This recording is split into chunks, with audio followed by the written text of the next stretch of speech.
I'm gonna show you how to find the serial number on your 11,000 watt Powerhorse generator. I'm here at my food truck and I had a problem with my muffler, so it's got a 2-year warranty.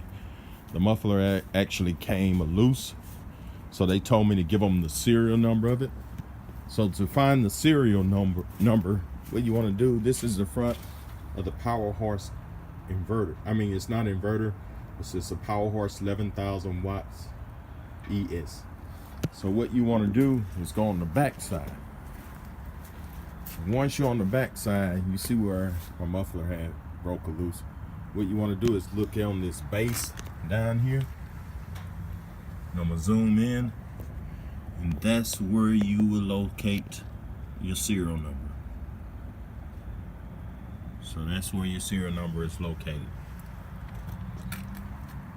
So if you ever have a problem with your Powerhorse generator, make sure you have the serial number, the item number, and your receipt. And you can call Powerhorse and they will take care of it for you. The number is in the description below. If you would like to purchase anything, this generator or anything, look to the top right and there's a drop down and you can go to my website and purchase generators and generator parts. All right, thank you and have a great day.